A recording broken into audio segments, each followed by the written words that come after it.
సభా అధ్యక్షులు మీ అందరి సుపరిచితులు రామోజన్ గారికి, వేదిక మీద అలంకరించిన పెద్దలకు, ముందున్న కార్యకర్త సోదరి సోదరులందరికీ కూడా నమస్కారాలు తెలియజేస్తున్నాను. మరి నాడు ఆశ్చర్యకరమైన విషయం ఏంటంటే,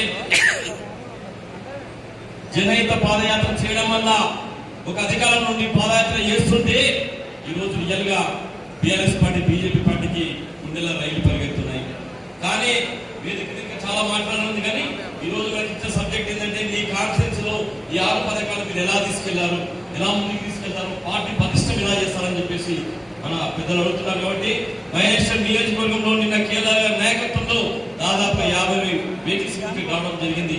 అదేవిధంగా ఈ 6 పథకాలు ఎట్లా అమలు చేస్తున్నాం మన ప్రభుత్వము, అదేవిధంగా మా మహేశ్వర్ నియోజకవర్గంలో ఒక ర్యాలీలు పెట్టి, అటోలు పెట్టి, బ్యానర్స్ పెట్టి, ఎక్కడెక్కడ గ్రామీణ ప్రాంతాల్లో, ఎక్కడెక్కడ రూరల్ ప్రాంతాలను కూడా మేమన్నీ కూడా తీసుకెళ్లి అందరికీ పబ్లిసిటీ చేసి, జనం అక్కడ ఉన్న కార్యకర్తలు అందరినీ కూడా జనజాగృతి చేసి అందరినీ కూడా మేము తెలియపడటం జరిగింది. అదేవిధంగా ఈ రోజు ఒక కరపత్రం ద్వారా మహేశ్వర్ నియోజకవర్గంలో గ్రామీణ ప్రాంతంలో మనం ఒక మహిళకు ఏమి ఇచ్చాము, ఒక యూత్కి ఏమి ఇచ్చాము, ప్రతి ఒక్కరికి ఏమేమి ఇచ్చాము గ్రామీణ ప్రాంతాలని చెప్పేసి ఒక కరపత్రం ద్వారా ప్రతి గ్రామంలో ప్రతి ఇంటికి, అక్కకు, చెల్లెకు, అమ్మకు అందరికి కూడా ఈ రకంగా మేము పంపించడం కూడా జరిగిందని చెప్పేసి ఈ సభాముఖంగా తెలియజేస్తాం.